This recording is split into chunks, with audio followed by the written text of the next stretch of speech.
ಹಿಂದಿನ ಲಾಗ್ ಒಳಗ ಶ್ರೀ ಸಿದ್ದಾರೂಢ ಅಜ್ಜಾರ್ ಚರಿತ್ರೆ ಕೇಳುವ ಆಸಕ್ತಿ ಯಾರ್ಯಾರಿಗೈತೆ ಅಂತ ಕೇಳಿದಕ್ಕ ಸರಿಸುಮಾರು 4000 ಮಂದಿ ಕಮೆಂಟ್ ಹಾಕಿರಿ. ಸೊ ನಿಮ್ ಸಲುವಾಗಿ ಈ ವಿಡಿಯೋ. ಶ್ರೀ ಸಿದ್ದಾರೂಢ ಸ್ವಾಮಿ ಅವರು 1836 ಮಾರ್ಚ್ 26ಕ್ಕೆ ರಾಮನವಮಿಯ ದಿನ ಇಂದಿನ ಬೀದರ್ ಜಿಲ್ಲೆ ಭಾಲ್ಕಿ ತಾಲೂಕಿನ ಚಳಕಾಪುರ ಗ್ರಾಮದ ಗುರುಶಂತಪ್ಪ ಹಾಗೂ ದೇವಮಲ್ಲಮ್ಮ ದಂಪತಿಗಳ ಉದರದಲ್ಲಿ 3ನೇ ಮಗನಾಗಿ ಜನ್ಮ ತಾಳ್ತಾರೆ. ತದನಂತರ ತಮ್ಮ 5ನೇ ವಯಸ್ಸಿಗೆ ಮನೆ ಬಿಟ್ಟು ಗುರುವಿನ ಶೋಧನೆಗೆ ಹೊರಟು ಶ್ರೋತ್ರಿಯ ಬ್ರಹ್ಮನಿಷ್ಠರಾದ ರಾಯಚೂರು ಜಿಲ್ಲೆ ಲಿಂಗಸ್ಗೂರ್ ತಾಲೂಕಿನ ಪರಮ ಪೂಜ್ಯ ಅಮರೇಶ್ವರ ಗುರು ಗಜದಂಡ ಶಿವಯೋಗಿಗಳನ್ನ ತಲುಪಿ ಅವರಲ್ಲಿ ಶಿಷ್ಯತ್ವವನ್ನ ಸ್ವೀಕರಿಸಿ ಆಪ್ತ, ಅಂಗ, ಸ್ಥಾನ ಹಾಗೂ ಸದ್ಭಾವಗಳೆಂಬ ಚತುರ್ವಿಧ ಸೇವೆಯನ್ನ ಮಾಡುತ್ತಾ ಕೆಲವು ಕಾಲ ಗುರು ಸೇವೆಯಲ್ಲಿ ಶಾಸ್ತ್ರ ಚಿಂತನೆಯಲ್ಲಿ ನಿರತರಾಗಿ ಗಜದಂಡ ಶಿವಯೋಗಿಗಳಿಂದ ಶ್ರೀ ಸಿದ್ದಾರೂಢ ಭಾರತಿ ಎಂದು ನಾಮ ಪಡೆದು ಗುರುವಿನ ಆದೇಶದಂತೆ ಲೋಕ ಕಲ್ಯಾಣಾರ್ಥವಾಗಿ ದೇಶ ಸಂಚಾರವನ್ನ ಕೈಗೊಂಡು ಸುಮಾರು 20 ವರ್ಷಗಳ ಕಾಲ ನೇಪಾಳ, ಟಿಬೆಟ್ ಹಾಗೂ ಪಾಕಿಸ್ತಾನದ ಕೆಲವು ಭಾಗಗಳನ್ನ ಒಳಗೊಂಡಂತೆ ಅಖಂಡ ಭಾರತವನ್ನ ಬರಿಯ ಕಾಲ್ನಡಿಗೆಯಲ್ಲಿ ಸಂಚರಿಸಿ ತಮ್ಮ 40ನೇ ವಯಸ್ಸಿಗೆ ಹುಬ್ಬಳ್ಳಿಗೆ ಬಂದು ನೆಲೆಸ್ತಾರೆ. ಶ್ರೀ ಸಿದ್ದಾರೂಢರ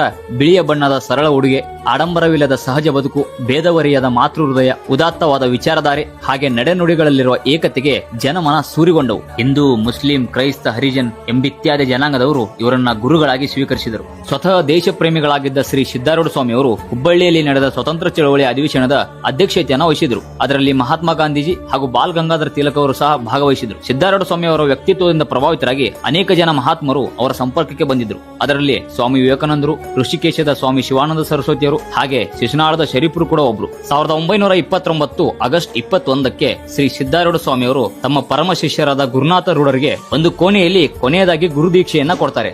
ಆಗ ತಮ್ಮ ಎಲ್ಲ ಶಕ್ತಿಯನ್ನ ಅವರಿಗೆ ಧಾರಣೆ ಮಾಡ್ತಾರೆ. ಅಲ್ಲಿಂದ ಮುಂದೆ ಗುರುನಾಥ ರೂಢರು ತಮ್ಮ ಜೀವನದುದ್ದಕ್ಕೂ ಮಾತೇ ಆಡಿರಲಿಲ್ಲವಂತೆ, ಮೌನವಾಗಿಯೇ ಉಳಿದು ಬಿಟ್ಟಿದ್ರಂತೆ.